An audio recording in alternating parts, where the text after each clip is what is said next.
Okay, we are working, are we? I can't hear myself. I can't hear. Are we? Can you hear us? Yep. Awesome. Can you hear me all right? Yep. Get it. Does everyone feel invigorated by the fresh air? It went from sun to freezing cold within about Yes. within about 2 seconds. Felt like. This is why there was all those British people at the airport in Portugal. Coming home from Portugal, there was a line of about 2,000 people in through customs, and we were right at the end of the line. So it took an hour and a quarter or something just to go through. Yeah. Yeah. They only had like 3 people on checking passports, Yeah. and all the automatic things were broken, so it was just everybody. Yeah. Just bedlam. Yeah. Yeah. Okay.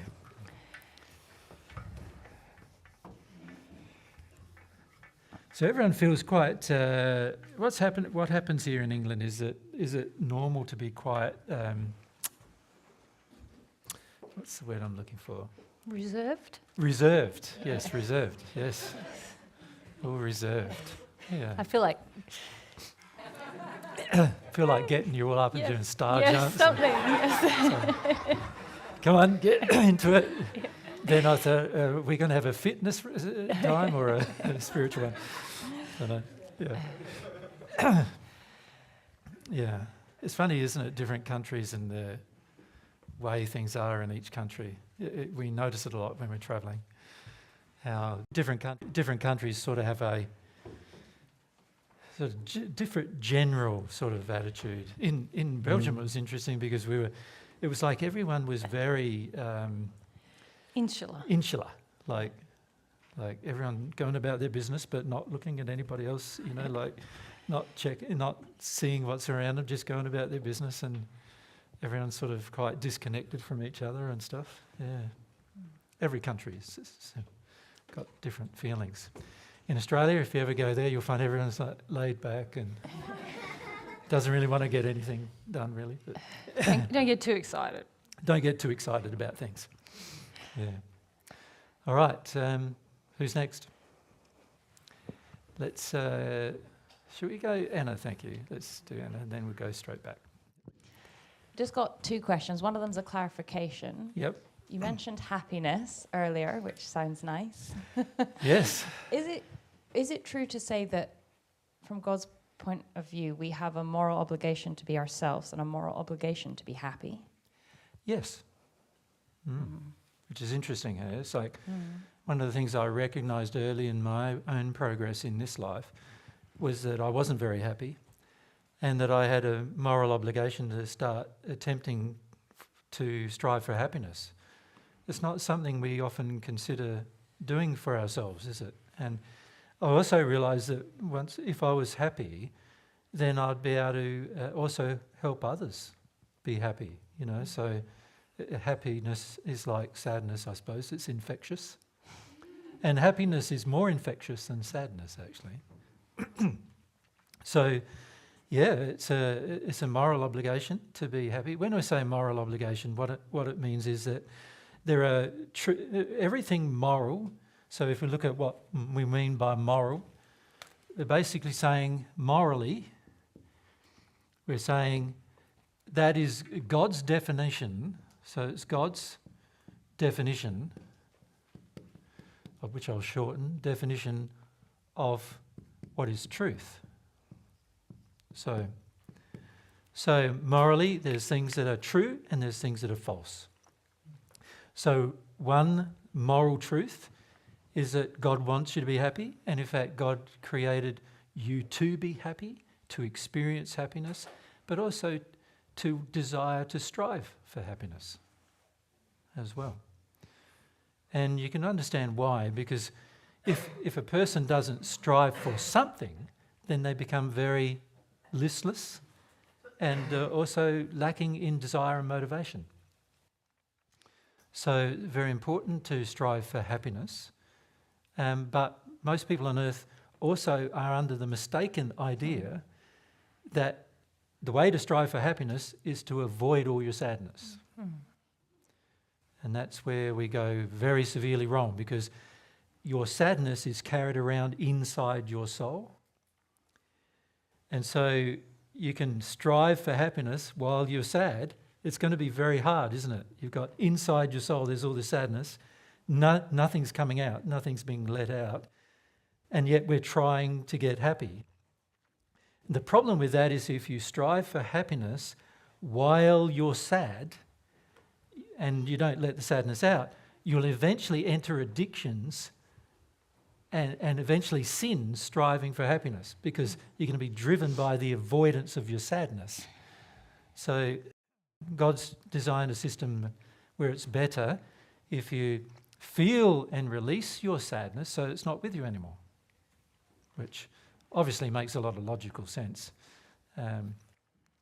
But emotionally, for most of us, it makes not very much emotional sense. So what we do emotionally is we're going, but if I've got to be sad before I can be happy, how long will it be before I'm happy? And the answer to that question is quite soon, actually, because what you'll notice is as you release certain sadnesses, you have moments of happiness as a result of releasing the sadness. And so it's not like an all or nothing thing that happens where you'll only be happy right at the end of it. Mm-hmm. What actually happens is that as you release sadness, you feel a building sense of happiness, which obviously is going to help you strive for more. Yeah. Good question though, Anna. The second part of it, when you had the diagram with aware to awake. Yep. It seems to me that a large part of that process is prayer. And, well, something that can help with that process a lot is prayer. Yeah, now let's look at that for a moment, because that you're basically saying a large part of that process would be to involve God. Well, a person doesn't have to involve God at all, in fact, to become awakened. Of course, if you're going to become awakened on issues relating to God, then you're going to have to involve God. But in order to become awakened, you don't actually have to involve God. It is helpful if you do, because it's going to be much faster. It is also helpful if you do because God knows more than you do. And also he's a constant source of truth, not a variable source. See, every person on earth is a variable source of truth. Even myself, variable source of truth. The reason why it's variable is I only have a finite amount of time. I can't converse to everybody with everybody. So same applies to me as it does to you, in the sense that any person on earth is not going to be able to be the source of all of your truth. But God can be. So this is why it's obviously very helpful to ask God for assistance through the process. But there are many, many billions of spirits, actually, in particular, who don't involve God in the process at all, and yet they become awakened to all of their sin relating to other humans through the compensation process. So you don't have to involve God, but it is very helpful if you do. Okay, so it's not essential. No. But if we want to, Yep. but we have a block to prayer, Well, you that's can't going to pray be about your block problematic, prayer. isn't it? It's sort Yeah. of like, I want to involve God, but I don't really want to involve God. Yeah. When you're saying a block to prayer, can you say, if we define prayer as this, prayer is a desire exercise, isn't it? Right? You could say it's a longing. Yep. And it has to be sincere, which is the definition we said earlier, remember? Sincere. Right?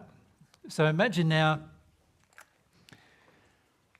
if I don't have a sincere desire or longing to communicate with God and receive answers from God, can you see I'm not going to receive any?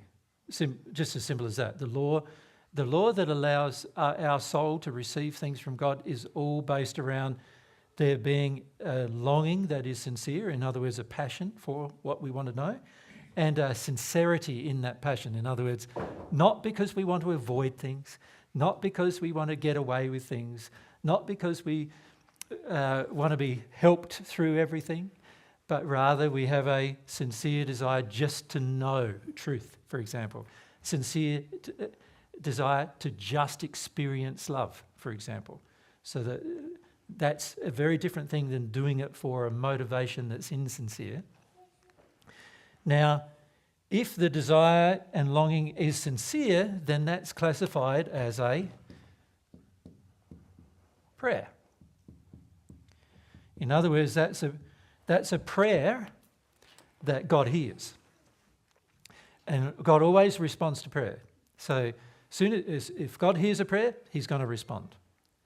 But when I say God hears, what I mean is that God only listens to requests that are meeting the criteria in harmony with his standard of love. And his standard of love is you have to have a desire, a longing, you have to be sincere. That's his standard. So now that's the standard of prayer. So I can say, I want to involve God, but I don't trust God. So you can see the very first thing I probably should deal with is the fact that I don't trust God. Mm-hmm. And it's going to be very hard to involve God in a process of where I don't trust God. I'm going to have to work through why I don't trust God probably first, aren't I? Because any prayer I have in that state will be insincere. It won't be sincere. It'll be insincere, the opposite of sincere. And so what I need to do is have a feeling that I do want this thing. Now, if my feeling is that I don't really want it, like don't really want to trust God, for example, then of course that's the prayer. We're really saying to God, I don't really want to trust you. And God goes, okay. And that's it. Yeah. So what feels like a kind of awkwardness with the process of prayer is actually just a lack of sincerity and desire. Yeah. Yeah, and sometimes though, Anna, feeling awkward about prayer is because you've got some internal rules about what prayer, or like you have to be formal with God, or you have to get it right, you have to do the thing, and sometimes it's even just a lack of connection to the thing. Getting like, oh, it's just me being real with God and feeling my desires and expressing them to God, you know. So a bit of both. Yeah, a bit of both. Yeah. Yep. Still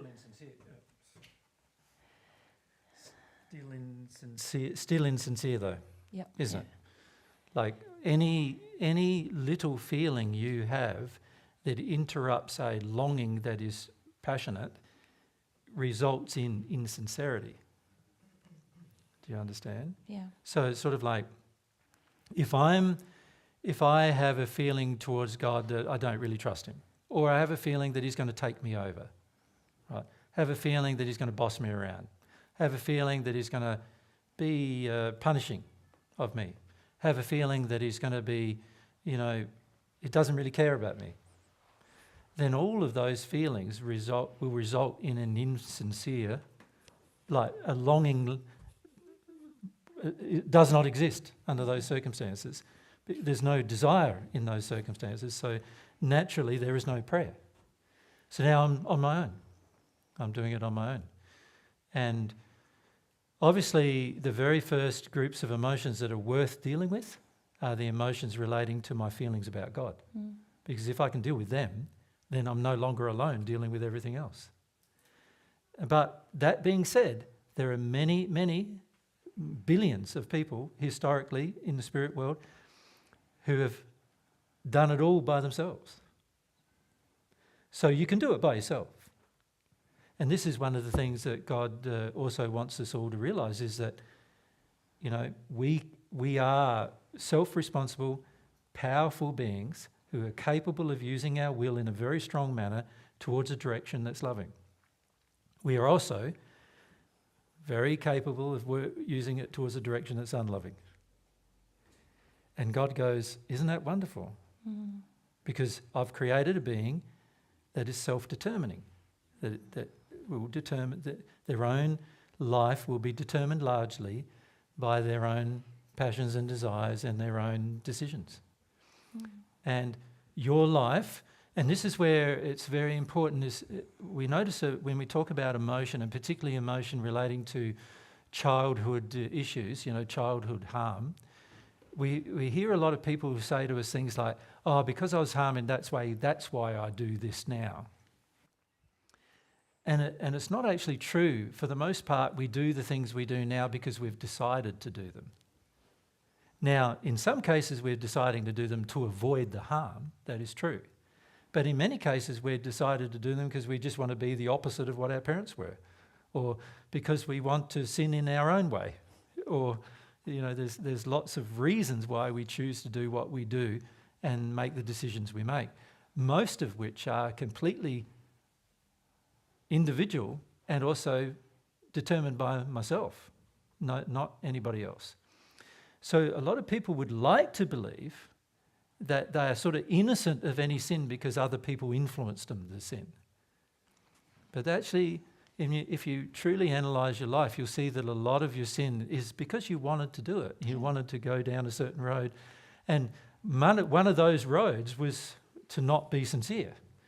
Most of us learnt in our childhood that we were rewarded in our childhood for being fake, for having a facade. We were rewarded for it.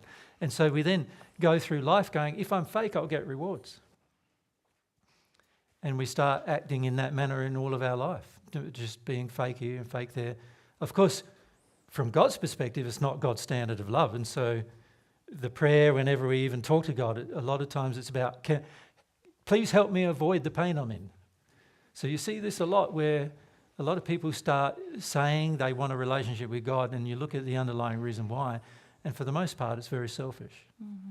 Now, you having a desire to be happy, by the way, is not selfish. But you having a desire to avoid your pain and suffering is selfish, right? So there's a complete difference between those two things. And most of us are thinking along the lines like, pain and suffering, good to avoid, right? And then we say, relationship with God, this is fantastic. God will help me avoid my pain and suffering. And he won't. And the reason why is because pain and suffering is a human creation. Humans created it. So humans have to destroy what they created in order to be happy. Sin is a human creation. We have to learn how to get rid of it by destroying sin. We need to get rid of it. God is requiring as self-responsible beings that we do that. Yeah. So yes, you can pray. It's going to help you a lot. But you've also got to recognise, I'm wanting this from God because I just want to avoid something. Or I'm wanting this from God because I want it to be easier than me having to go through a self-discovery process. I want God to be involved in my life because it helps me avoid, my family or my issues with other people. And God is not going to be involved in your life if that's your reason to have God in your life. He wants you to deal with other people. He wants you to sort things out with people. So you can see that to be sincere from the way God measures it is a lot harder than to be sincere the way humans measure it. When we were young, we were taught that you could just say sorry and everyone would forgive you. Right? Said in Portugal, it was like someone twisting you by the ear and taking you somewhere and say sorry. And as a child you go, no worries, I'll say sorry, say sorry, and everybody forgives you. It's like not how it's going to be with God. Firstly, God's not going to twist your ear and take you somewhere and say sorry. He's going to wait until you have a loving desire to do that yourself. Secondly, he's not going to put pressure on you to do it, aside from the law itself, just bringing events which are a part of the results of you breaking the law. But God's not going to force you. And then at the end of the day, if you did say sorry by being forced, are you really sorry? You're not. So God wants a heart that's sorry. But he wants that from you in the sense that you want that, not because you've been told. Yeah. So that's where God's measure of sincerity is much higher than humans. Yeah, and I can feel that when you were saying you can do it without God, I'm like, no, no, no, no, no. But actually accepting that and feeling that and taking action on that takes the pressure off and the demand off this relationship with God that I'm trying to develop that isn't certainly. developing. That's true to a degree. It's like for nearly 150,000 years on this planet, over that actually, people didn't have God's help to deal with their sin. Yeah. But the law was helping them and everything, but they didn't have God's personal help aside from the use of the conscience. There was no love being offered during that time from God directly, the personal love. God loved all humans, of course, but there wasn't that personal love being offered since a man and a man passed, which is the first human couple on this earth, passed, actually engaged sin, right the way down to my coming in the first century. There was no love offered. So everyone, every single person had to do it by themselves. And they all did, the whole lot of them. There's many billions and billions of spirits you can meet in the spirit world now, and they all did it. They all did this personal responsibility for sin. What God's offering is a gift. He's offering the gift of helping us, which is something that we can either take or reject. He's offering also the gift of his love so that we become more sensitive to the process as well. And on top of that, he's always, all through history, offered the conscience as the mechanism by which we can receive truth. So we can do it. We're taught, unfortunately, on earth that even if we have, for most of us, we're even taught there's no real thing like sin. We're taught there's no such thing. But those of us who are taught there is such a thing, we're taught, it's going to get rubbed away by somebody else. It's going to be, Jesus sacrificed for your blood, the blood sacrifice is going to absolve you of all your sin. And all of these teachings are very false, of course, and they create an illusion in humanity that if there is such a concept of sin, then somebody else will get rid of it for you. So God is not going to do that for you. He's going to help you, which is different than doing it for you. Yeah. Thank you. Well, were you going to say something, Mary? Oh, that's okay. No, just furthering some of the things you were saying. No, say. I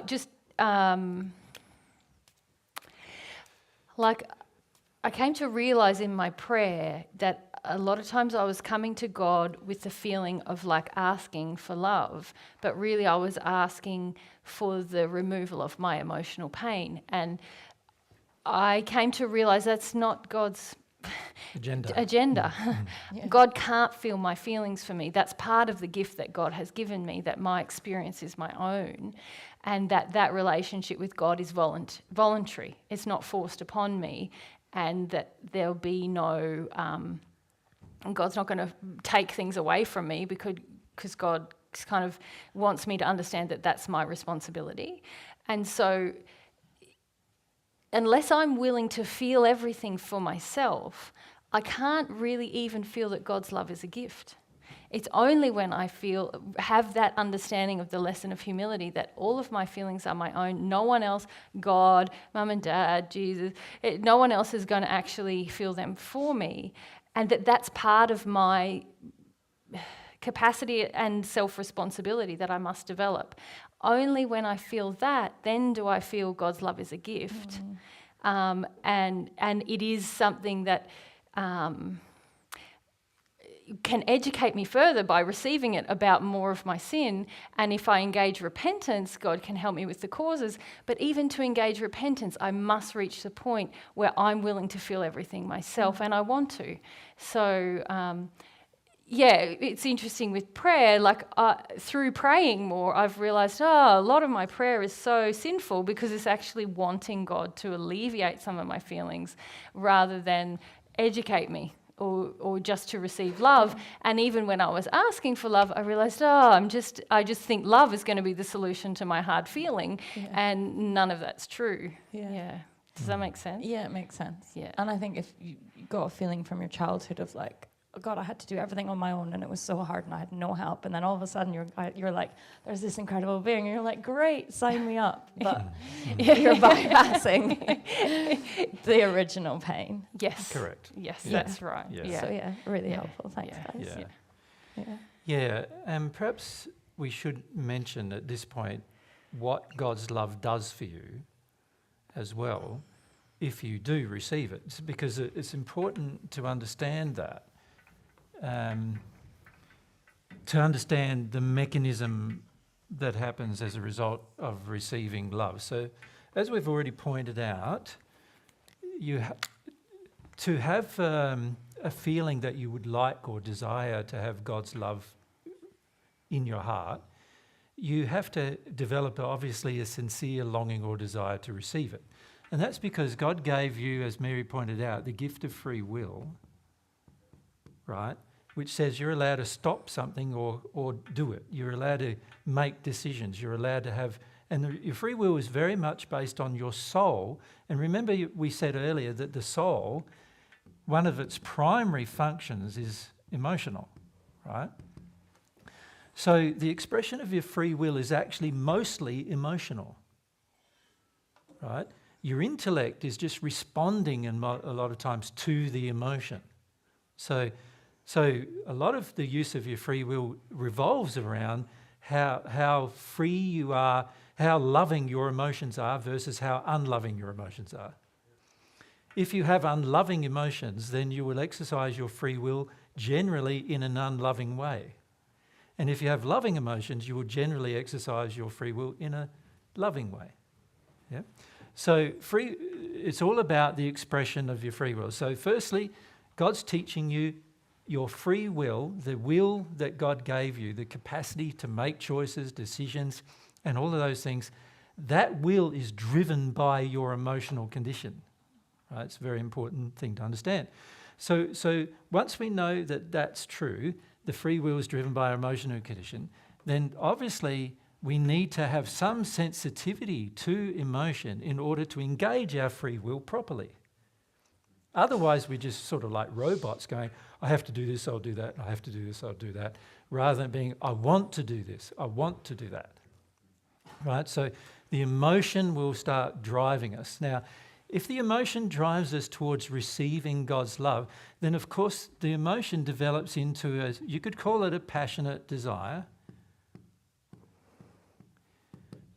which we will define as a longing, so that's a longing to receive God's love. So that you can see your free will is being exercised to feel emotions where you long for love. Now, when that love, that actually causes a connection with a conduit, which I called the Holy Spirit in the first century. The reason why I called it the Holy Spirit was God has lots of spirits. Like he has you could call his spirit his energy. So he has a happy spirit. So that's how he experiences all of his happiness. You could say he has a reflective spirit, a wise spirit. These are all, when I say spirits, what I mean is energy, different types of energy coming from God, right? And so God has, and even the operation of the conscience is a truthful spirit. So it's an energy coming from God that interfaces with our soul that allows truth to be transmitted from God's soul to ours. And so God's got all of these spirits. And what I wanted to do in the first century is say, right, this is all of God's energy, if you want to call, so I'm basically saying spirit is like energy.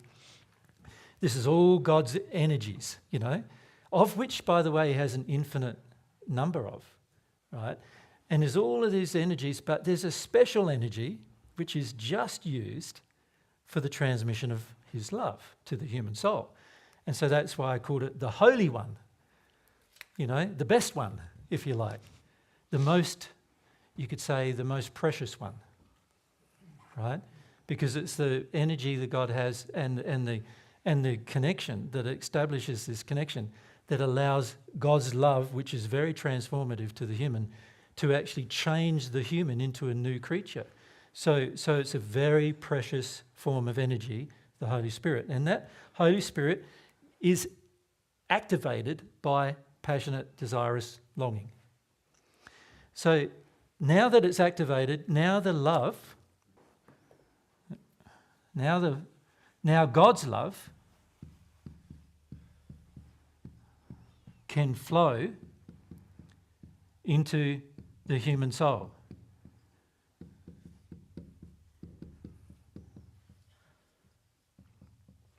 That's what causes it to flow. So you get there's an establishment of the connection, and God's love now starts to flow into the human as a result of that connection. Now, God's love doesn't change your sin. It doesn't. It causes you to be more sensitive to sin, but it doesn't get rid of your sin. Because a lot of ways your sin is the effect. So we need to have a short sort of discussion about the difference between cause and effect, right? So in a pure manner, you could say there are some things that cause other things to occur, isn't there? So we could call them the causes of things, right? Now, physically, there's all sorts of things we could use as a description of that. So an example, a house gets built. That's the effect.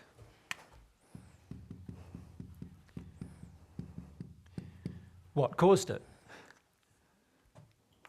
Substantially, someone had a desire to do it. Yeah. Then they decided to get all the resources together to do it.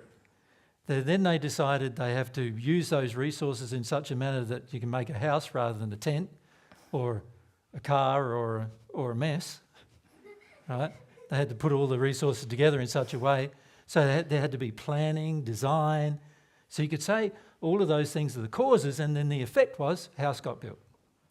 That's the effect, right? Now, you could say that many of your sins are you could say much of your pain and suffering. So effect is pain and suffering of your sins. All right? The cause of the pain and suffering is sin, which is actually the desire to do things out of harmony with love that eventually will cause these effects, right? Now, these effects are our creations. Human creations.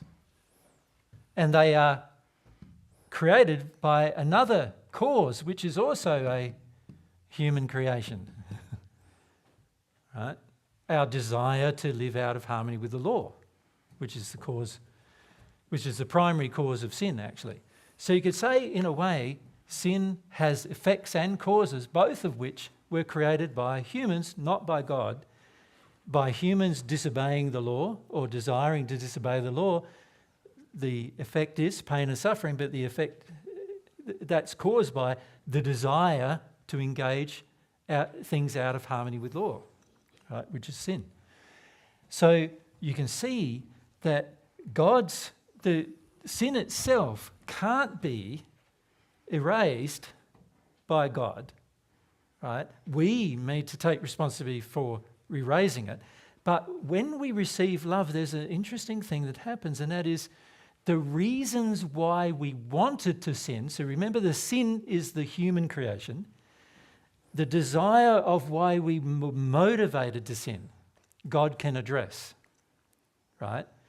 Because that comes from all different kinds of sources. And if you're humble and you desire God to help you with these causes, then the causes can be eradicated.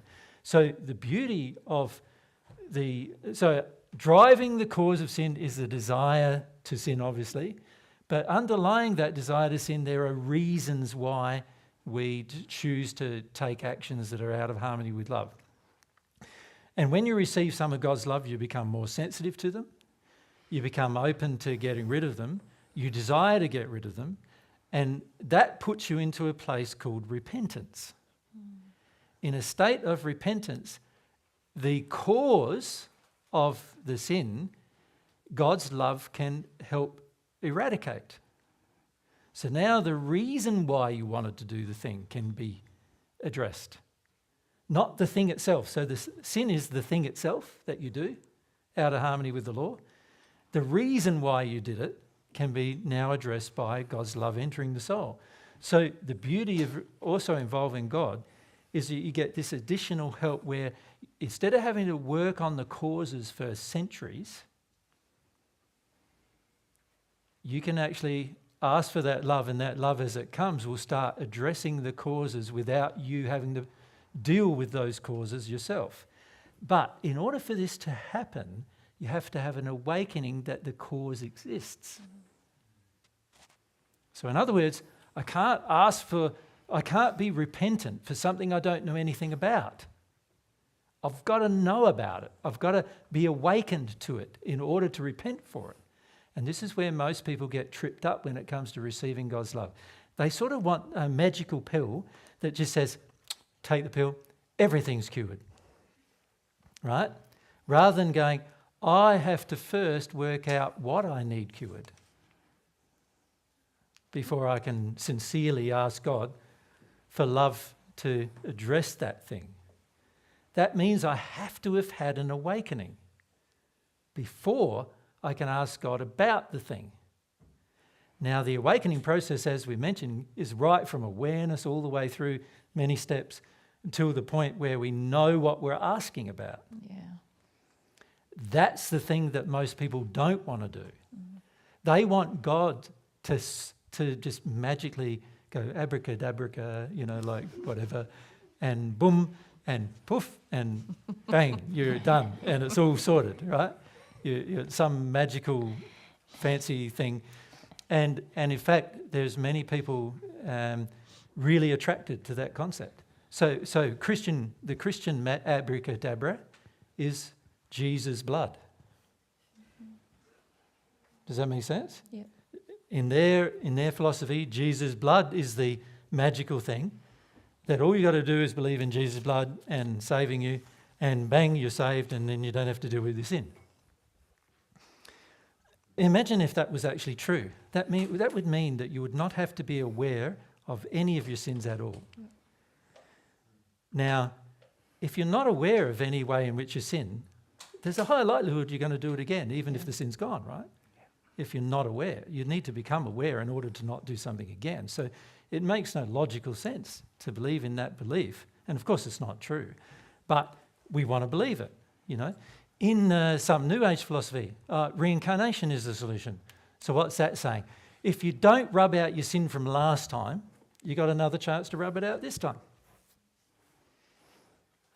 So it's just another philosophy teaching you that there's a way, and a sort of a magical process that, well, it's not very magical. It's actually, if you think about it, it's quite sort of dark process if you think about the whole concept of reincarnation, because it's basically saying, if I don't get things right this time, next time my life's going to be worse, but unfortunately I can't remember what it was like last time as to what caused it next time, so that's not very nice.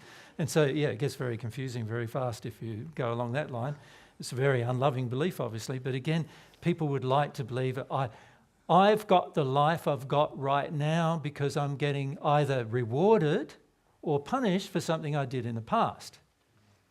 Of course, I don't know what that thing was, but I'm being rewarded or punished for it. So if I've got a really lovely life right now, it means I was really good in the past, right? Isn't that wonderful? And if you've got a terrible life right now, it just is because you were bad in the past. So now when it comes to my responsibility to love you, I'm going, I don't need to love you because you did bad things in the past, that you deserve what you got now, right? So there's all this false belief that comes from that belief, which is very opposite to wanting to become a more loving person in the moment. And so God expects from us that we go through this process because we want to become more loving people. And that's the fundamental desire that should drive us as to why we would like to have God's love in our life, because we want to be more loving people. And that's more loving to self, but it's also more loving to others, more loving to the environment, more loving to God even, you know, more loving to our children, more loving to our friends, more loving to our partner. That's what should be the thing driving us, right? But for most of us, when we start asking for love, it's because we just feel unloved. So in other words, it's not a good motivation. It's actually a very selfish one. It's like, I've been unloved all my life, I want God to love me. Not, I've been unloving all my life and I need to learn how to love and God's love can teach me, right? Which would be a far better motivation. So when God's love comes, it can begin, if I'm repentant and I have found inside of me my sin, I've awakened to my sin, I can ask for forgiveness and God's love can come. And actually, in that process of repentance, it clears away the reason why I did the thing. So the actual reason why I did it, which might be very hard to find, gets cleared away and I won't do it anymore. Yeah. And the awakening to our own selfishness is such a huge part of that, and not to judge ourselves for it. And I don't know, that's just one thing I've learned a lot from you guys, is being called up on my selfishness that I didn't want to see. Yep. Is so crucial to this whole process. Yeah, unfortunately for most of us, we feel so unloved in our life that we're sort of desperate to be loved, which also generally means we're not desperate to love. No. Unfortunately, it's very one-sided. It's not, for most of us, it's sort of like, I want Mary to love me, not I want to love Mary. You know, same with God. I want God to love me. I don't want to love God. I don't want to be a more loving person. I just want I want to just avoid the feelings of being unloved, actually, if you think about it.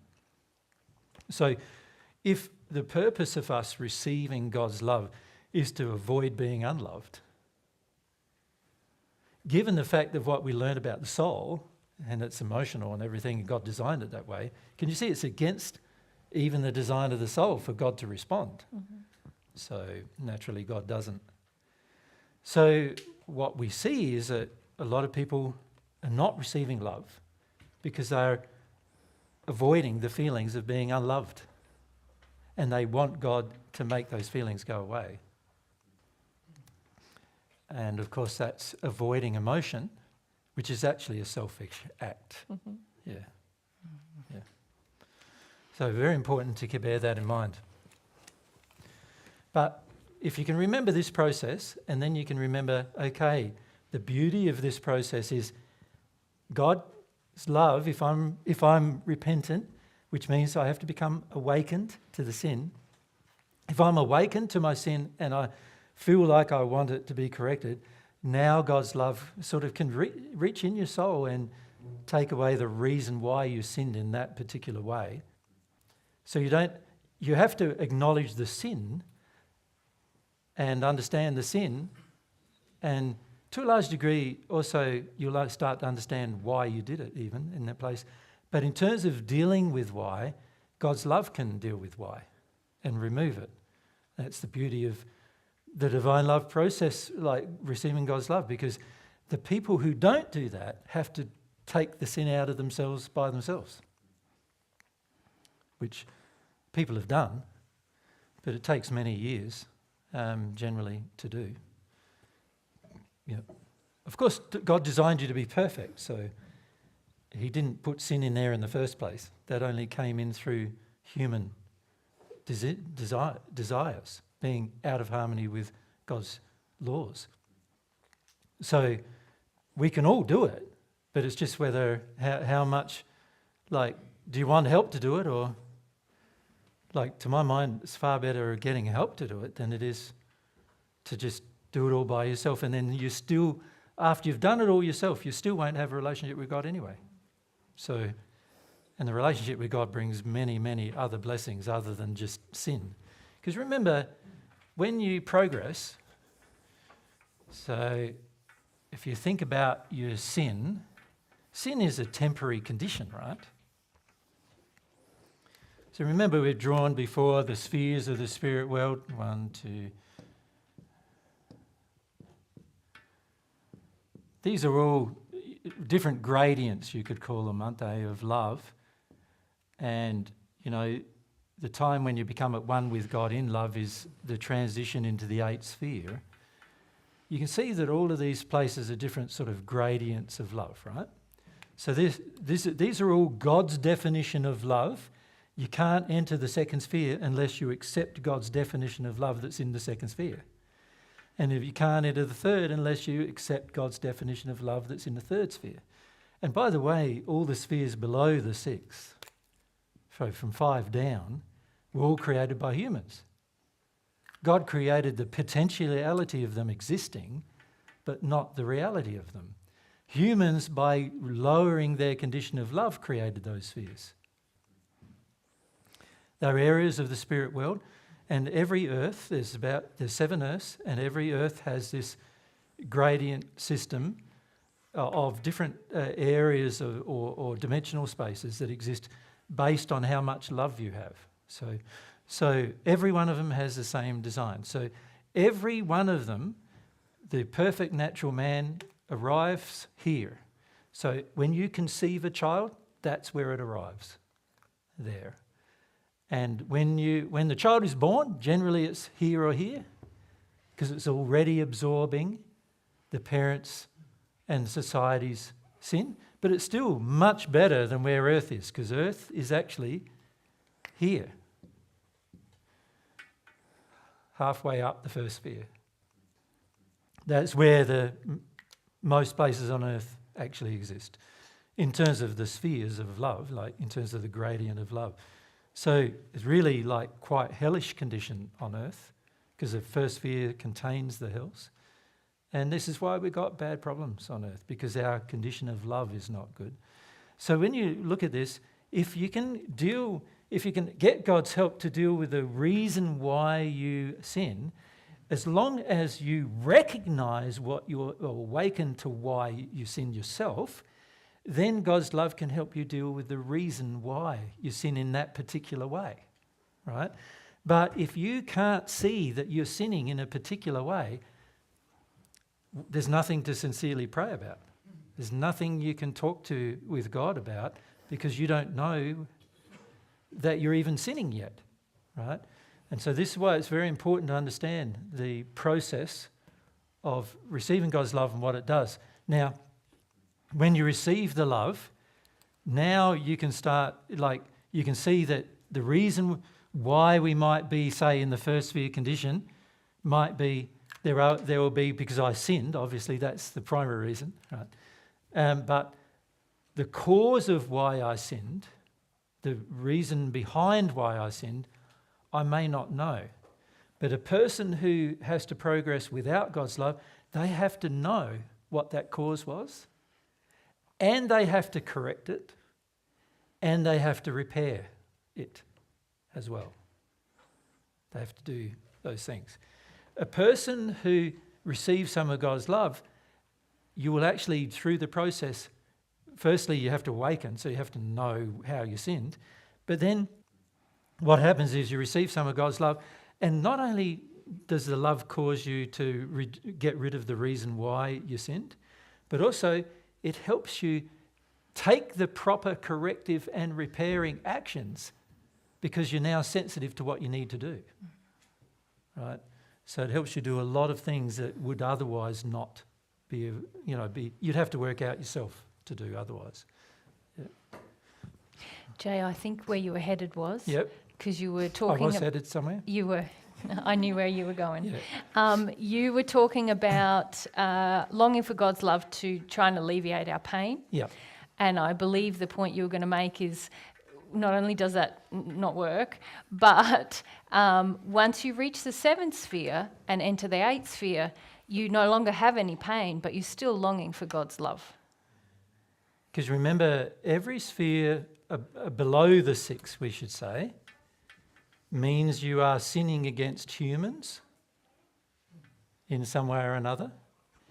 And above the 6th to the 8th, you are sinning against God some way or the other. Does that make sense? the perfect natural man is in the sixth sphere, so he's free of sin against humans. But below the sixth sphere, you still have sins against people, right, that need to be addressed. And between the sixth and the seventh, you have sins against God that needs to be addressed if you want to ever progress above the seventh sphere. So you can see that, as Mary pointed out there, this point down is all about sort of not only just dealing with sin, but also dealing with desire. I suppose you could say you have to do both. But above that point is just dealing with desire. Growing desire. Growing a desire. Below that point, it's sin and desire that needs to be addressed. You follow? But you can see your sin after the seventh sphere to eighth sphere transition is gone. That means sin is temporary, right? It'll dissipate. I've just got to have a cough. And some water, maybe. I need- Yeah. Jesus has been talking a lot. Not just today, but for 6 weeks. When we're alone together, we don't talk at all now.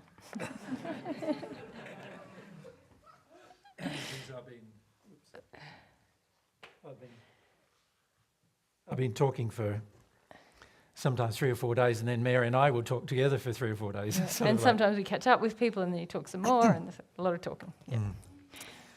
Okay, so you can see sin, temporary.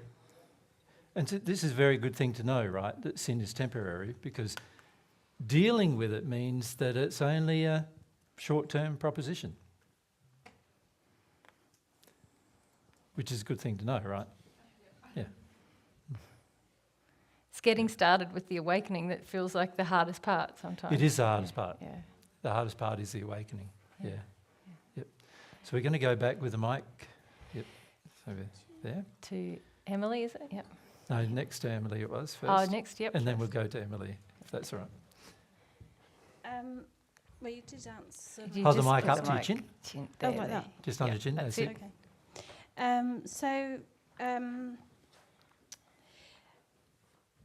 So if you've reached a point where you're suffering Yeah. a lot.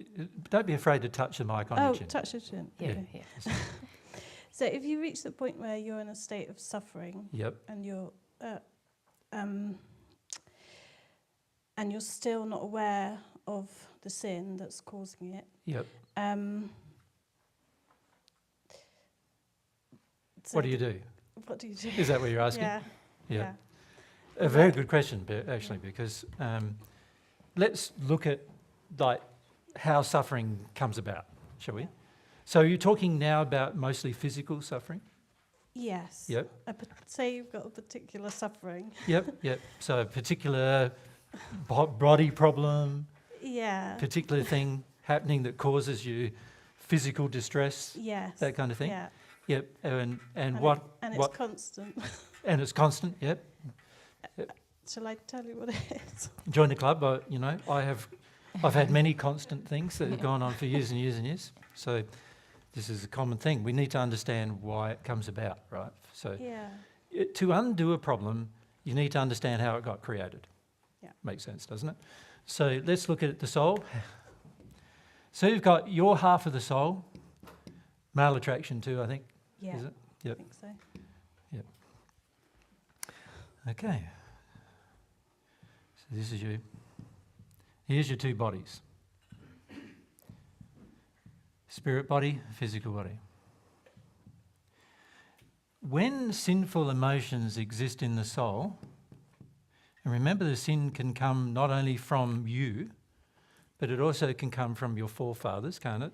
Because you can absorb in the womb, in particular, you could say emotions and beliefs that come from your parents are absorbed from the moment of incarnation, and the moment of incarnation is the time of your conception. So from that moment on, you're absorbing things from the environment around you, you're experiencing things. And inside the womb is very interesting because your mother and father have a large degree of responsibility for what you feel when you're inside the womb. So if mum and dad are arguing and fighting constantly, you're going to feel that inside the womb. If they have belief systems that are like out of harmony with love, out of harmony with God's truth, you're going to absorb some of those belief systems. If they have emotions that are like feel bad about themselves, they feel terrible about themselves, then you're going to absorb some of that emotionally as well. And this is all happening because inside of the womb you haven't got the capacity to reject things yet. You haven't learnt how to reject feelings, and you haven't learnt how to reject thoughts or beliefs yet. And so in the womb it's a very sensitive time because you haven't learnt how to stop things from entering you, so they sort of just come in at you all the time. Now, of course, that process means that inside of your soul there are feelings that you have by the time you're born, even. There's feelings that you have that are out of harmony with truth and love. Now, you might not have yet sinned, though, right, yourself, because your parents' sin has entered you, but you haven't acted upon it yet. You haven't learnt that you're allowed to act and do whatever you like yet. And in the first 7 years of your life, you start learning that. You start learning, I can take this action, I can take that action. Unfortunately, some of the actions are going to be based upon the sin you've already imbibed from your parents. So unfortunately, you're going to choose sometimes, if you don't see what's going wrong, which most people don't do until they're 5 or 6, of course the conscience is still working, telling you, if you desire to lie, your conscience will bother you when you're a child, if you try to lie, but there's a tendency to ignore it because you want to lie, because you want to get things and so forth, and so there's a tendency then to act in a manner that's out of harmony with love, based upon a mixture of the injury you received and your own desire as well. So two of them combine together, and then you take actions. Right? So in that place, you start sinning. In that sin occurs in the soul, and particularly what it does is it damages you on an emotional level. You follow? Yeah. So what happens is, with sin, remember I said up here sin equals and things like that.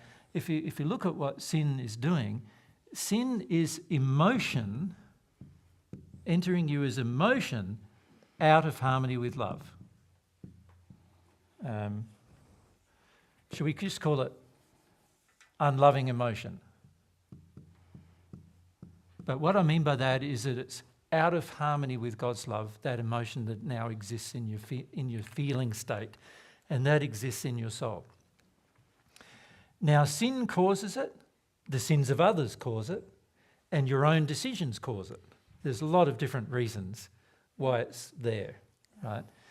Now, because that exists now as feelings in your soul, and many of these feelings are actually against love of you.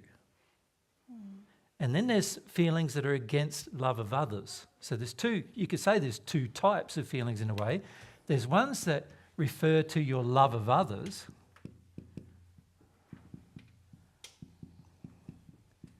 right? And there's one that refers to your love of self. There's also, of course, ones that refer to love of the environment. There's ones that refer to love of God. Can you see? There's all different types of loves that we may have. But if you look at these love of others versus love of self thing for a moment, whenever there's a sin that causes you to lack love for yourself, right, you will start exhibiting emotional problems in your body. Okay. Because all of the energy flow now is against yourself. When you have sins that are a lack of love towards others, you will be influencing their bodies, Okay. not your own. Now, God actually treats sins against love of others as worse than love of self even, because you're actually affecting someone else above or beyond their will. Whereas when you do a lack of love of self, you're willingly engaged in doing it to yourself. You follow me? Yeah. Now, because you're willingly engaged in sinning against yourself, there is going to be a net result where the emotions that would normally flow, freedom of emotion that normally would flow in the body, that maintains the spirit body and the physical body, so it's in the soul and it maintains those two bodies, the energy pathways in these bodies will get damaged. The spirit body is the first one to get damaged. And so what happens is what you know, maybe have heard of as chakras, which are really just energy points in your body that cross over. There are around about 192 energy points in a normal body. And when I say a normal body, I mean a spirit body that hasn't received God's love. So just a normal human. In a spirit body of a person who has received God's love, there are far more. But in one who's just in a normal state, there's 192 points of crossovers, and every point generally crosses over in specific places like organs of your body, different joints in your body, there are crossovers and so forth. And wherever you don't love yourself, your body, your spirit body first, will start having energy breakdown. And so you could say the general flow of a problem is, firstly, emotion existing in the soul, that is sin, full emotion. Right? Could we call that emotion? It's sort of sinful emotion or unloving emotion existing almost as truth when we've decided it's truthful, haven't we? Of course, yeah. Yeah. But it is, so let's just call it sinful emotion, shall we? We believe it's righteous in some way. We believe it's the right thing to do, but from God's perspective, it's wrong. Yeah? Of course, with most sin, we wouldn't commit it unless we believed it was right. Isn't that true? Like, you wouldn't lie unless you thought it was a good thing to do. You wouldn't, you wouldn't steal if you thought it, unless you thought it was a good thing to do. Most of us, the things we do wrong, we do because we think it's good, right? But these are emotions that are against God's love, so therefore sinful in nature. So the sinful emotion gets now reflected into a breakdown of the energy systems. So it's energy, sinful energy, you could say, being imposed upon the bodies. And I better spell it. Right? So it's a breakdown of how God designed the body to have its energy flow, the spirit body in particular. That then causes, if we don't fix it, it then causes an energy breakdown. Let's just say, let's put there, this is in the physical body, energy breakdown, and that causes No, you mean spirit body, energy breakdown first, physical body, energy breakdown, right, in the physical body. So that starts causing physical problems.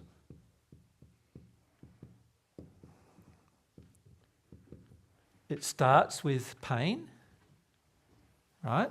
So the first part of it is pain, and then if it continues, it'll turn into suffering. In other words, it's a pain that just goes on and on and on and on and on and just gets worse. But my pain. If you put the up by your chin. My pain is tinnitus in my left ear. Yep. And it's not exactly painful. No, but it's annoying. It's constant and Yeah. So constant ringing in one ear. yeah, Yep. Okay. really high pitched ringing Yeah. in one ear, Yeah. and it causes me Distress. distress That's right. constantly. That's right. Left ear, right? Yeah. Yep. So there's reason for it. There's obviously sin going on, right? Yeah. Yep. And what I'm saying is there's a sinful emotion that it begins with, right? You want to know what it is? Yeah. You don't want to listen to women. It's about your mum, Oh. not wanting to listen to your mum.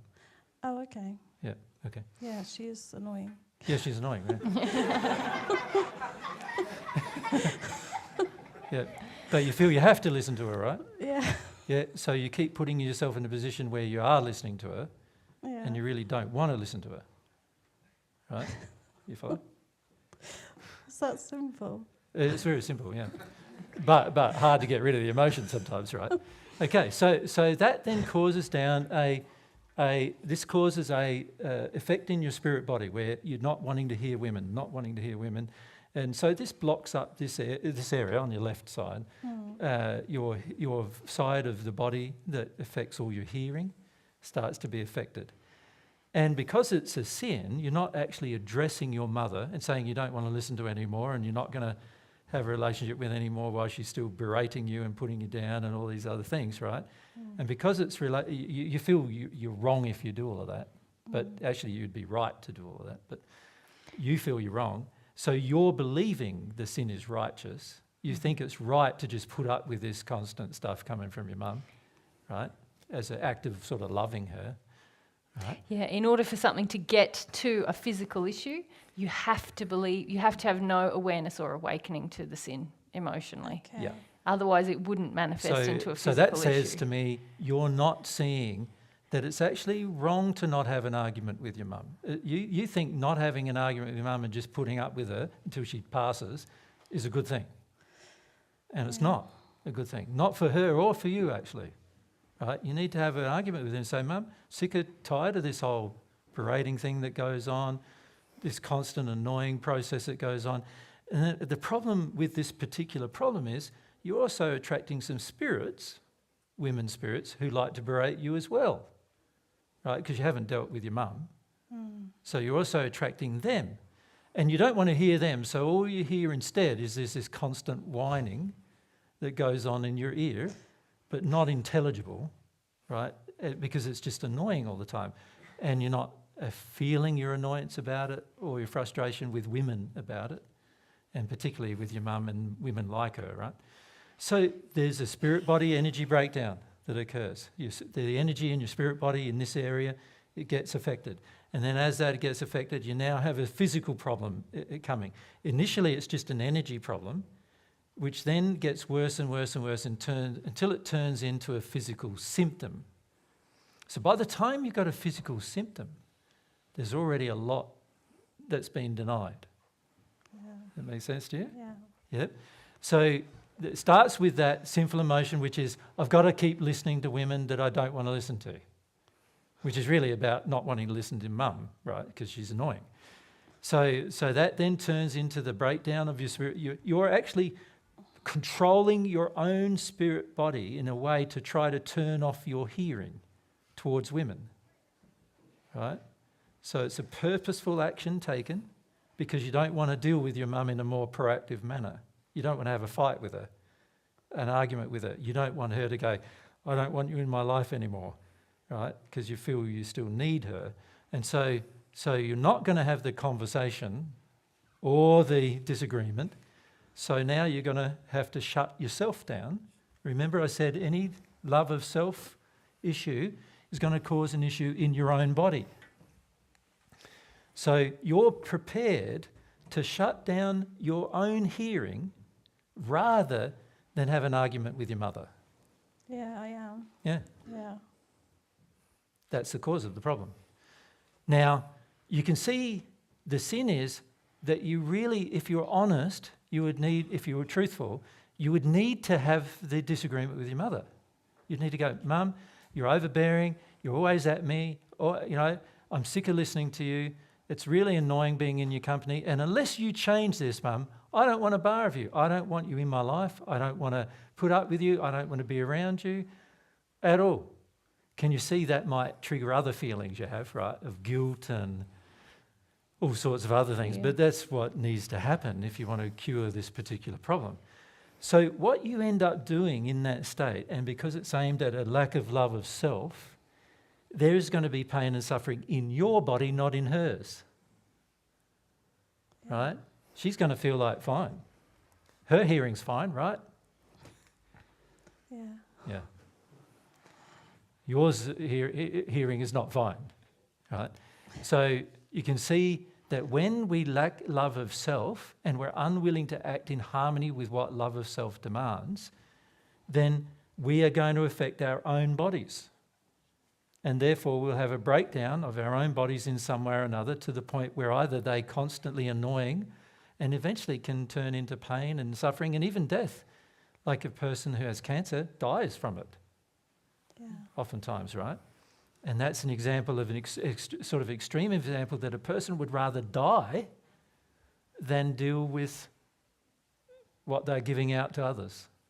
They'd rather die than do it. So they'd rather have an extreme lack of love of self than they would deal with other people in their life. Right? So every physical problem you exhibit in your body is a direct reflection of your lack of desire to love yourself. Now, I've had a lot of lack of love of self in my life, so I've had lots of physical problems in my body, lots and lots. And it's taken me many years sometimes to solve them. But every one that I deal with, the actual cause, the physical problem goes away completely. Right? Just in this trip, I was pretty much abused and attacked by spirits for 7 days when we arrived in Belgium. I couldn't sleep at all, so I had 7 days without sleep or whatever. I eventually got into some emotions. I went through some emotions. I said to Mary the next day, I'm going to be better, and I was. And then not only was I better, but a lot of my bowel problems are now all different as a result. So I had bowel removed when I was 18 months old. And all of those problems are starting to heal themselves now. And also your lower back as well. And my lower back too. Up until a few years ago, I was really struggling to stand up for a long time. On this trip since Belgium, I've been fine standing up. I don't feel any pain at all the whole day. But these have all changed from just dealing with one thing that I was dealing with. I cried for 6 hours. So I dealt with the thing, and things have changed from my body. That's because before then there was a lack of love of self about the issues, which was all about accepting attack from other people and sort of believing it as well, rather than feeling it was wrong. And so lack of love of self caused those physical problems, right? Now, as I said, a lack of love of others causes a lot of physical problems generally for others, because all of your energy is aimed at others. But from God's perspective, the sin still exists in yourself. And people who have a lack of love of others generally have a lot more difficulty dealing with it, because they exhibit less problems towards themselves. So they sort of go, I'm healthy, so I don't have to deal with anything, that kind of thing. But the other person they're living with is getting more and more and more unhealthy, right? So if you see in your children, they've got physical problems, you are probably the cause of those. Highly likely, yes. Shutting them down in some way, causing them to shut down themselves. Children are very sensitive to adults trying to shut them down emotionally, right? As you well know, right? When you were children, you were very sensitive probably to adults trying to shut you down. So the more a child feels that it's being shut down emotionally, the more it blames itself for that state, the more likely it is to exhibit physical problems. Of course, if it blames others, it's more likely to be free of physical problems, which isn't better, by the way, is it? It's actually worse from God's perspective. But it demonstrates in a way, though, doesn't it, how important God views love of self? Yeah. Thank you. Yeah. Thank you. That answered your question, though? Yeah. Yeah. Thank you. So the basic principle is sinful emotions cause spirit body energy to dissipate. That causes physical body's energy to dissipate in the area where you have the sinful emotion is affecting you. And then that will cause initially some pain or discomfort, and then eventually that turns into suffering if it continues a long period of time. So by the time we're suffering, we're already in a lot of detunement, and we're going to have to undo quite a lot. So in the case of you with your mum, you're in this pattern with your mum of just feeling like, I've just got to I've got to listen to her even though I don't want to do anything she says, right? And that's how you feel, isn't it? Pretty much.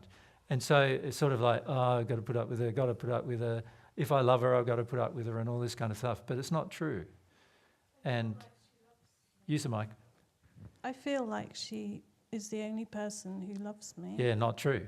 She doesn't love you at all, actually. But you don't want to accept that or feel that, and that's why you're prepared to deal with her unloving behaviour without saying anything. Does that make sense to you? And that's why you want to do it. And it's a sinful emotion. So it's going to cause you discomfort. Yeah. And the same towards yourself. Yeah. And you're doing it for a reason, to be loved. That's the reason, because you think you're not going to be loved if you don't have a disagreement with your mum. You think that she'll change, and she might actually. You know, if she's so used to,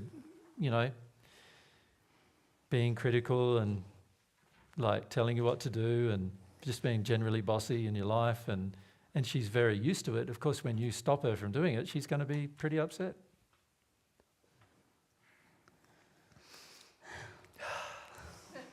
Can you see how you feel about addressing her? You don't want to, do you? It's like, this is what I was meaning. The simple emotion is you got to be holding it like very closely, like something that you really treasure, and it's going to be right for you in order for you to get to the point of physical suffering. There's a whole stream of events that have to happen to get to the point of physical suffering, and it all begins with that emotion. And the intensity of which a person wants to hold on to the emotion will determine how long this goes on for. Yeah. So you can feel in you do not want to have any confrontation with your mum. She won't love you if you do. And if she doesn't love you, then you've got no one loving you in your whole world, is what you feel. But that's not true. You've got God who loves you. Yeah. And you've got some spirit friends actually who love you. Your guide, your gardening loves you. So you've got people who love you, just not necessarily people on earth, right? But you are thinking your mum loves you, but how does a person love you if they keep on at you, not respecting your will, right?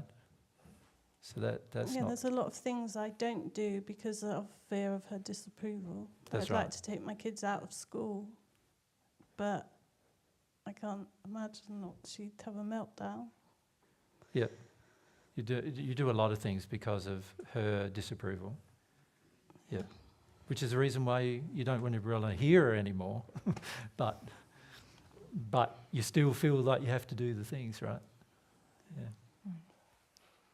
And it's that resistance that you feel about changing it that's going to cause this to continue.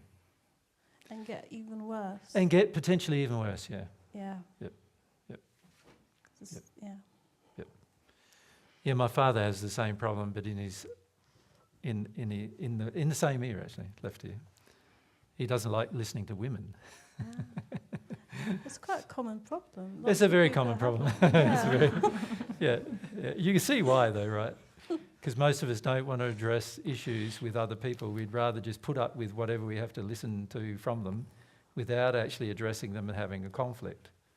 And so we think it's unloving to have a conflict, or we think most of the time we don't even get that far.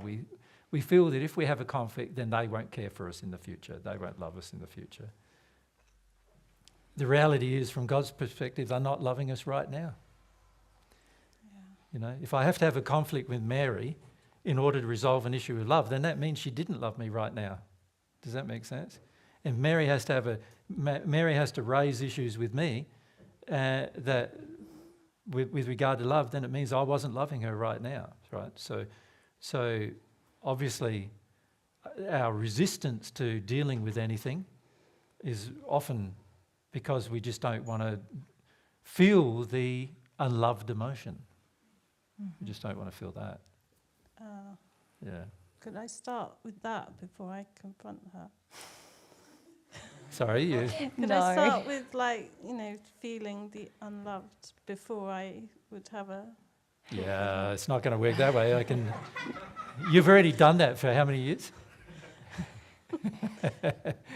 You already know you're unloved, Yeah. right? And you already know that you can't speak up. You already know that your mum might disapprove of you if you do. You already know all that. So you already know you're not really being loved, right? So you feeling about it obviously hasn't happened yet. The fastest way to feel a certain feeling is to take an action, and then you'll feel the feeling. A truthful moral action. A truthful moral action, It's not about being nasty, or it's Yeah. about growing in your love of self. Yeah. The other Mum? person might think you're being nasty, but that doesn't mean you are. Mum, I can't put up your crap anymore. Right? Mum goes, what crap? You say, you always natter. You want me to do things. It feels like I've got to constantly earn your love, but I've also got to just sit there and listen to it the whole time I'm with you. I've got to sit there and listen to your constant, what you want me to do, what you think is right for me to do. And blah, blah, blah. I've got to listen to it the whole time, and I'm sick of it. We don't talk that much anymore. I know. Well, of course you don't. Right? But I just. She You just called put up me with it, and right? I don't answer, and Yeah. You're just further proving our point. Yeah, that's right. Proving our point, the more you talk. Yeah. Lack of love of self is always going to cause physical problems in your own body. It's funny how we fight for a lack of love of self, isn't Yeah. it, in our sin? Because we think we're going to be unloved, by someone else if we love ourselves. And also, a lot of us don't realise that actually we don't want to love ourselves, because if we love ourselves, we let everybody else off the hook for loving us. They don't need to love us anymore. And the beauty of that, though, is that the people who do love you will love you. They won't be because of whatever you do or say, or they'll just love you because of you being you. Right? That's not what you experience with your mum. She loves you in your mind because of what you agree with her about, which is not the same as her actually loving you under all circumstances. Yep. Love of self. Hi, Hi, thanks for being here. it's a pleasure. I wanted to ask a question about the deconstruction process. And there's all the list of things to become awakened to, all the addictions. There's like a big list. There is a list. You were saying recently there is an actual list. Yep. I started going through the first one, and I just realised there was a whole load of things in the process that I thought God thought, and all of the going through that. Like, in terms of creating, it's an addiction, as you said, to write things down, but with the denial, I feel like I need to have everything written down to work through, because there's so many things to work through. And Yeah. like, what did you do? Did you have like pages and pages of like a thing for an addiction that you then found the fear and then found the... Yeah, well, How let's do you- let's look at practically, I suppose, how it would work, right? So, of course, when we first start this process, we usually start because there's a lot of pain and suffering in our own personal life. Remember this diagram here. We've got, a lot of this in our life, and so we go, we want to change some things. So we sort of start thinking along the lines of, I want to change a few things in my life to reduce my pain and suffering, basically. And so at this stage, we're not really in an awakening process, are we? We're just sort of going, in some ways it's a little selfish too, isn't it? Because it's going, I'm in pain, so I need to change something. It's a good thing, by the way, to see that, but it's not the end result really in the long run. Because the end result in the long run is, I want to be more loving, is really the thing we're aiming for. But at this stage, we're just in this sort of pain and suffering. And when somebody tells us, it's because of our sin, we go, And then somebody sort of explains it to us as to how that's the case. And this happens all the time in the spirit world, by the way. There's every single person who's ever helped in the spirit world has this explained to them. right? So this is going on for, if you don't go through this process here, you'll go through it there. Somebody will come along and explain what's going on in your life and the reason why you're in pain. And, at some point you'll need to make some decisions. So at this stage, somebody sort of explains it. So Jesus comes along into your life, explains it. And then you go, okay, I've got to find my sins. Sort of is an intellectual concept, isn't it? Sort of like, in my mind I'm thinking, if my sin is the cause of my pain and suffering, and I'm being told that, and I actually sort of think that might be true, then I've got to go and find my sins. So what do? A lot of us get out our portable whiteboard, it's a notepad, and we go, I need to make a list. Now, the only problem with making a list, by the way, I must point out, is that you're making a list of all the things you know. You're not making a list yet of all the things you don't know, because it's impossible to make a list of things you don't know. So you usually start by making a list of things you know.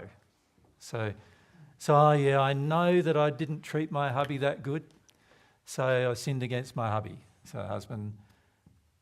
And then you might go, what did I do? Well, he was pretty much a mummy's boy, and I got sick of it. And so I started yelling at him and telling him to tidy up after himself. And I got really annoyed with him not picking up his clothes and having to make a meal for him every day and sending him off to work with a lunchbox and all that jazz, So I got sick of him doing that, and I decided I'm going to force him into doing all that himself. But instead of being loving about it and just saying, I'm not going to do it, you need to work it out what you're going to do, I started getting angry because I just wanted him to realise what he was doing, So I started getting angry about him. So that was one of my sins, let's say.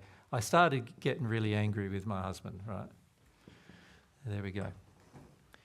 And then we go, okay, I'm sick of doing my kids' lunch boxes now that I think about it as well, sending them off to school. And they're like 10 or 11, they could easily do it themselves. But again, I got pretty annoyed with them because they didn't want to do it and they always complained. And I really want them to do it voluntarily. I don't want them to complain all the time, so I'm sick of their complaints. So I'm angry with them too, kids. I'm angry. So I start realising, there's a lot of anger in me. So, that's interesting. There's a lot of anger going on. I feel angry with my husband, angry with my kids.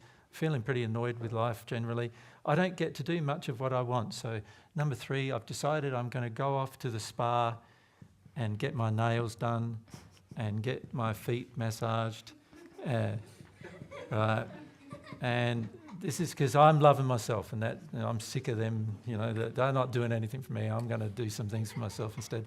So I go off there and then I start realising, that's really because I'm angry too, because I'm just trying to avoid the fact that there's a lot of things going on in my life where I'm doing things for others and not much for myself. But anyway, I start making a list and I start recognising there are problems in my life. So that's a good thing. But the problem with it so far is that it's all just in my head, isn't it? It's sort of like I'm not really feeling much of it. I just feel mostly annoyed. And I don't even really understand necessarily why I'm so annoyed, but I just feel annoyed.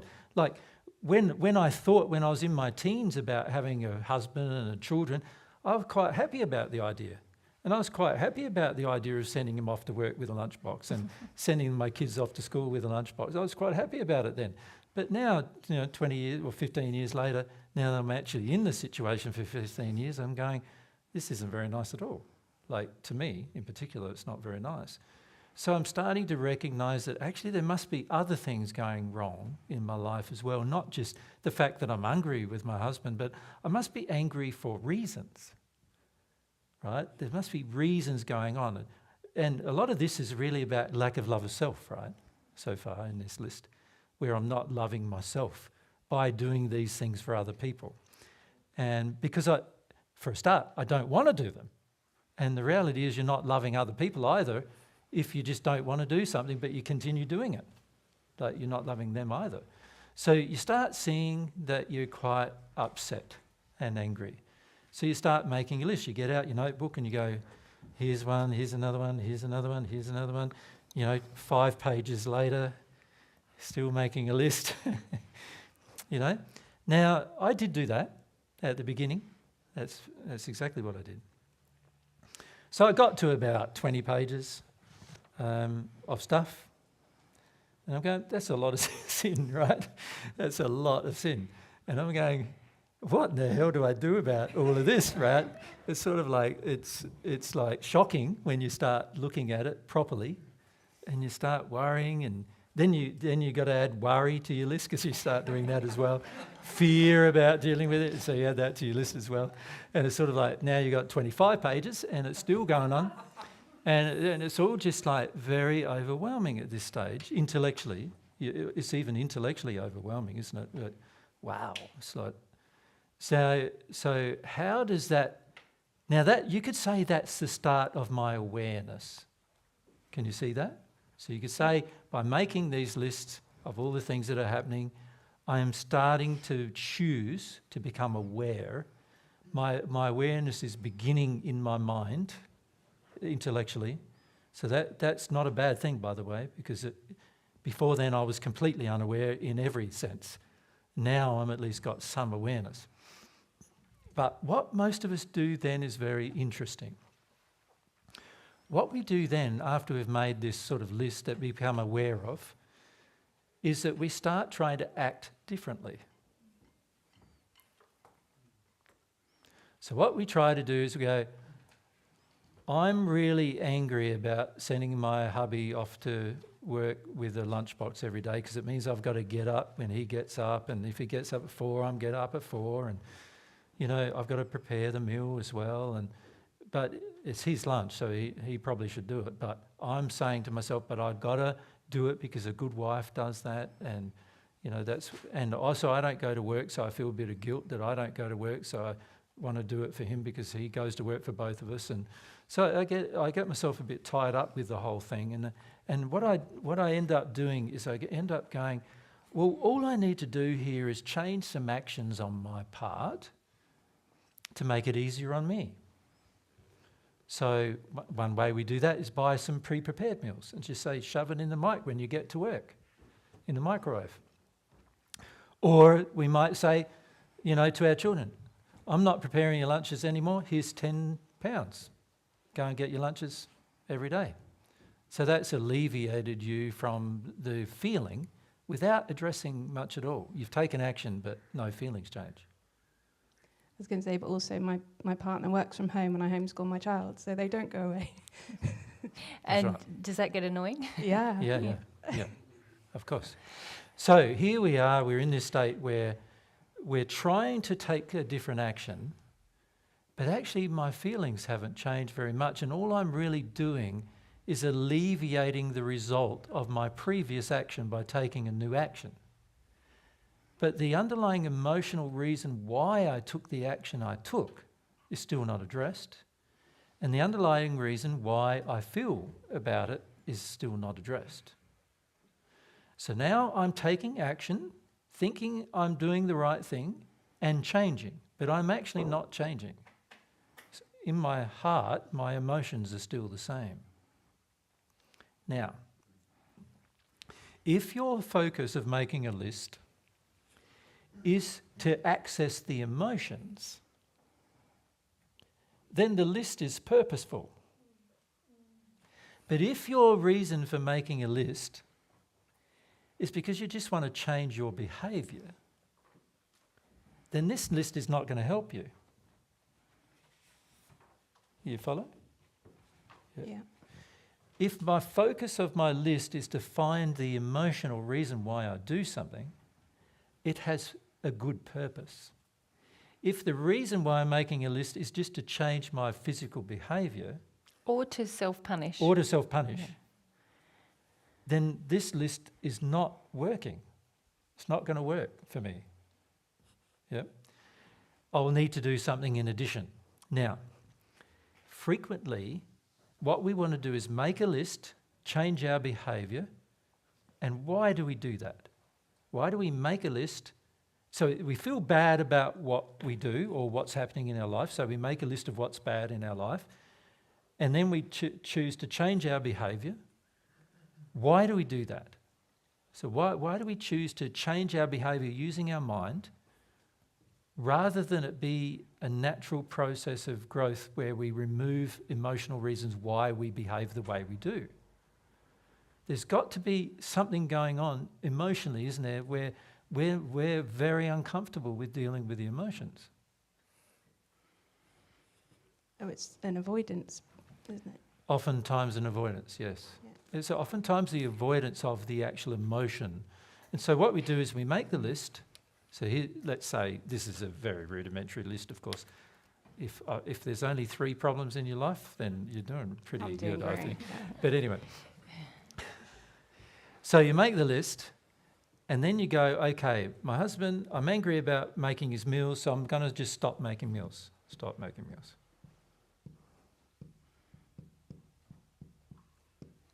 And I've seen women do this, right? Very angry, of course.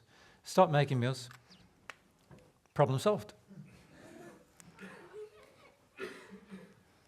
Well, the emotion's still there, but... Yeah, the emotional reason is why you were making wheels for 15 years, what you were getting out of it, what the purpose of it was for you, the idea that you're giving love to people by making them less self-responsible for their own life. None of those things are addressed. All you've done is stop making meals, and that's stopped you being angry with your husband, but it actually hasn't stopped all the reasons why you were doing it, which are the real problem, right? So you can see that by taking an action, I've actually sort of convinced myself that I've circumnavigated the problem. I've gotten around the problem. But actually the problem still is in my soul. So the feeling driving me doing it for 15 years or whatever prior is still in my soul. There's an error there. And also, by the way, the feeling driving him to expect it is still in him as well. Because you've not talked about it, you've not addressed it with him as to why he even expects you to do that, right? So you've not actually addressed the problem. So you know what's going to happen then? Your anger will still build up in your soul, and then it's going to turn into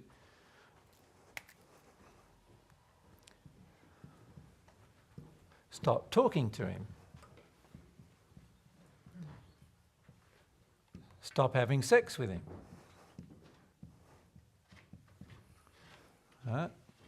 Stop intimacy, in other words. It's going to just become worse and worse because the actual fundamental problem as to why something was done is still not addressed. And why the other person accepted it as loving is still not addressed either.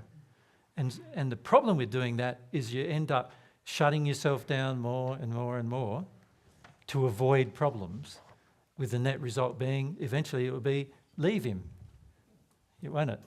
Probably. Leave him, leave my life, find a lover, you know, whatever. Start making his lunches. Start making his lunches. Yes. Or find a lover that makes my lunch. Is what often happens, you know. Like, I'm sick of this and I'm never going to do it again, so I want the opposite now, which is still a sin, right? So we end up making these changes intellectually, which actually don't address the emotional state that's in error. So if your listing of things and your writing down of things is helping you tune in to the emotional reasons why you do things, well, that's great. But if your reason for making a list is to just take a whole series of actions which avoid the problem in the list, then your motive for the list is very much faulty. It's a sin in itself, actually. Another reason I've written lists is because sometimes I feel so afraid of the emotional content of the sin, or the, you know, how much that feels like there is a way of trying to get a sense of control. Okay, I'll deal with A, and then there'll be B, and then it'll be C. But actually in that process, I've gotten away from the overwhelm that I needed to go through, which was actually fear of just opening up emotionally to the issues. So, yeah, it's just about being sensitive to your motivations, isn't it? Yeah. But it's also, I think, part of my thinking about it is wanting to get through the list and have completed the deconstruction process on each one, but because I'm worried my brain won't manage to remember where I'm at with each thing. Yes. Yeah. And what I've come to understand is that your brain is very, very limited and pretty weak tool in this whole process. Pretty useless device, really. Yeah. And it gets tricky and it does all these things. Your brain often is just responding to the emotional demand to continue the sin. Yeah. So unfortunately, your brain often is supporting your sin rather than helping deconstruct it. Yeah.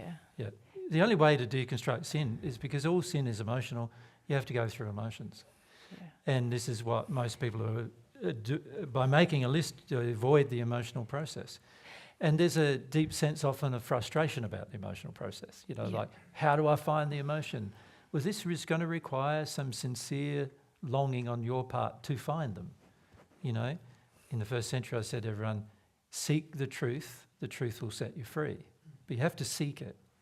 And the only thing that's going to create freedom from your sin is you seeking the truth about it, right? And that requires a sincere desire to seek. In fact, God's made it that way. There's a fair bit of noise out there. Should we close that? Just close that door. Yeah. If we can just close one of those. Distracting for everyone. Maybe the front door, the very front door. No, it's the air dryers Oh, it's their dryers, is it? in the toilets. Yeah. In the toilet. Yeah. Thanks, Bex. Yeah, good day. It's Jesus always used to say to me, trust the process that God has you in. And if we go back to the start of the discussion about God's laws, like God's laws are working to help us in this awakening to sin process. So while the list, as Jay said, could be helpful in some ways, if you're using the list to prevent just kind of going into this process with God where you're seeking for the sins to be pointed out to you emotionally by the law through your sincere attitude and just allowing each new one to be exposed and dealt with as it comes up, then the list is working against you. If the list is do you sort of see what I mean there? Often we want to be in control of how it's going to go. And Emotionally, control. Like, it's good to want to see all of our sins, but if we're using the list to go, right, I'm going to deal with mum issues these 6 months and then dad issues after that, and then I'll look at my kids, the way I've treated my kids after that, because that'll be a lot clearer after I've done those two. It just doesn't work. I tried. It doesn't work. And it's frustrating. And you're like, no, God, I'm on dad issues. Why do you keep bringing me this stuff with the kids? I can't think about that now. I can't feel about that now. But I'm also really aware that the child issues are because of my dad issues. But obviously humility's what it comes down to at the end. But while I'm with my child and he's talking at me, like I found it easier since I've started. I started feeling a few years ago. I can do it when I'm really relaxed, just on my own in my room. But that's not cutting it anymore. I need to be with my child a lot. We need to go to groups. Homeschooling is so many. What I need to do with my fear of doing education badly, so I can see God's perspective on it as well. But just prioritizing, as you said, that time to feel.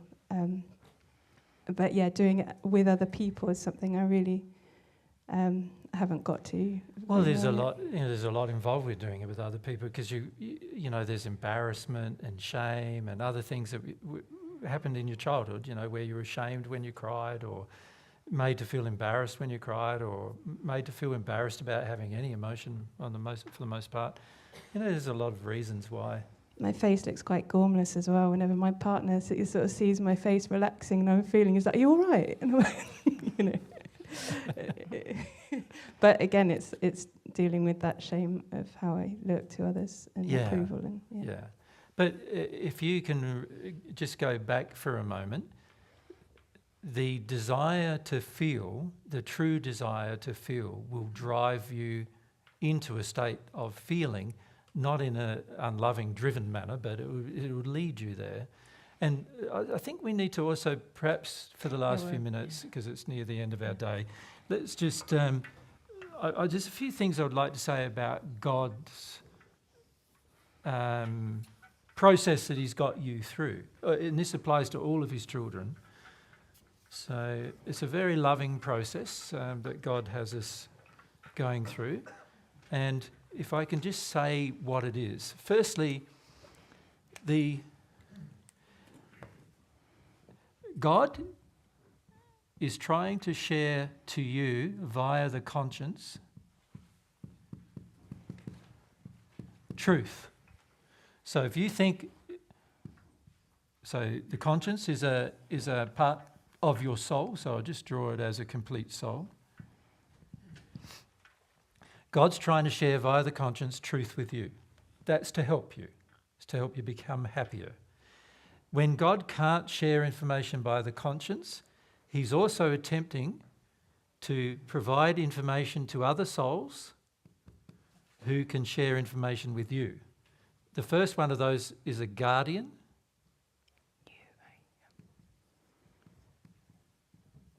A guardian, which is a spirit who's been assigned to help you with spiritual matters, only if you desire to progress with spiritual matters.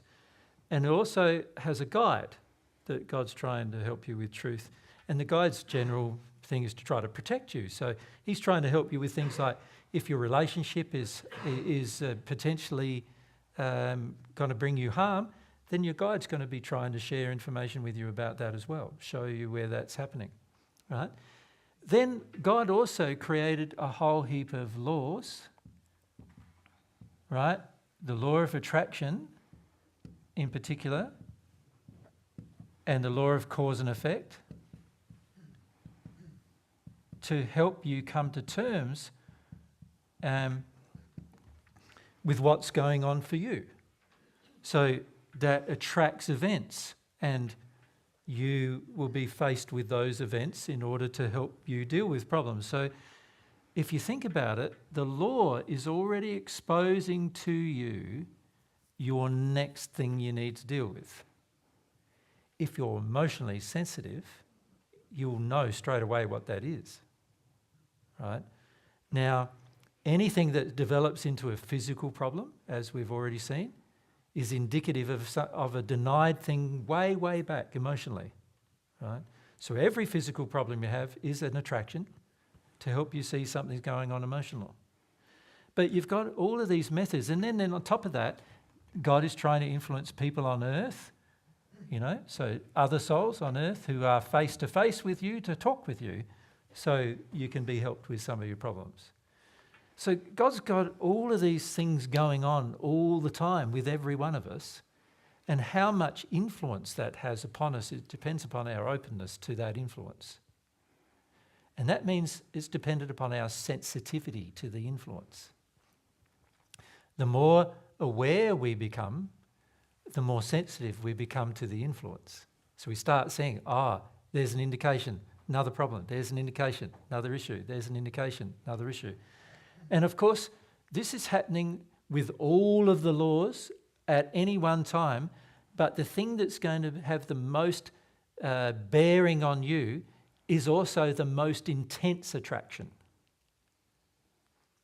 So what that means is, whatever is in your face should be the first thing you deal with. You follow? If you just keep dealing with whatever is in your face right now, you'll be dealing with the next thing that God feels is the most important thing to deal with. So this is what happens in the spirit world. Most people are only helped on the next thing. They don't make great big lists, even though in front of most people there is Nero had hundreds of thousands of things on his list, literally. But God's laws were just trying to help him deal with the next biggest thing, the thing that was going to help him the most in the moment. You follow? And so if you allow the laws to work in the way they're intended to, you'll be able to see straight away what the next thing is, and then you need to be sincere about it and start dealing with it. You can pray about it, you can also become aware of it, and then you've got to go through to the process of awakening of it. But if you focus on the thing that is being brought to you constantly, so if in other words, the thing causing you most distress in your life is your relationship with your children, then that's your next biggest thing. If the thing that's causing you the most distress in your life is your relationship with your partner, that's the next biggest thing. If it's to do with what's going on at work, then that's the next biggest thing. You just need to deal with the next biggest thing, and then the next biggest thing after that will come. You follow? Making a list means you want control of the next biggest thing. So good luck with that. The control of the next biggest thing. I tried. Mary's tried that. Doesn't work. I did it for a while until I recognised that God was always bringing me the next biggest thing anyway. And all I needed to do was focus on what I was attracting, the next biggest thing, and then I could work through it. Now, there are times in that process where I've got to work through awareness through to awakening, and then I use a notebook a lot, actually. Like that helps me a lot to go, okay, the next biggest thing is this. What do I know about it already? What do I think I know about it? I pray about it. What do I think I know about it? I often write down a lot of things there, but I only focus on that next biggest thing. Yeah. So at the moment, my next biggest thing is love of self, and that's why I need to finish now. At 4:15.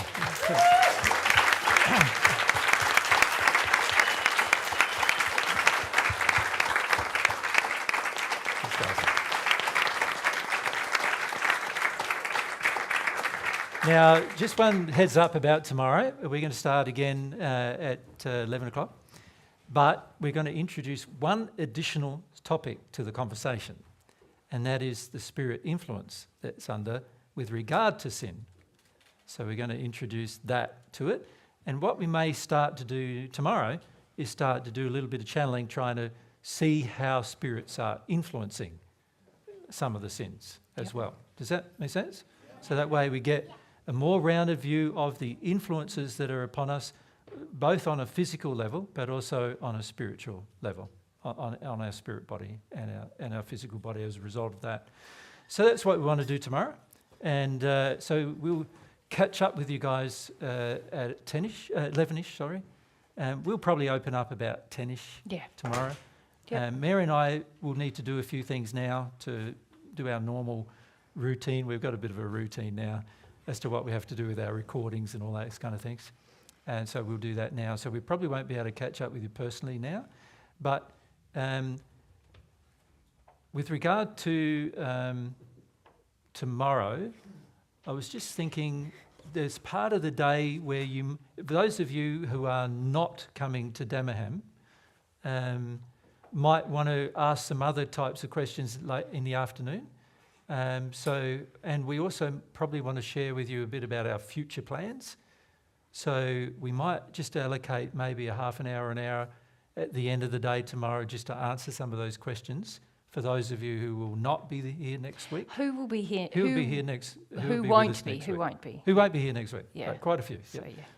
So it gives you a chance to ask questions related to that as well. So our general plan tomorrow will be, we'll continue on the discussion. We'll introduce the whole idea of some spirit influence into the discussion. We will do probably a little bit of channeling in a practical way. And then by the time we get to about 3 tomorrow afternoon, we'll look at just stopping that conversation and just answering any questions you have about plans and other things unrelated to the topics we've been discussing, but not personal issues, more about plans for the future and things like that. Make sense? Yeah. Good day. We'll see you tomorrow. Thanks for your participation, everyone.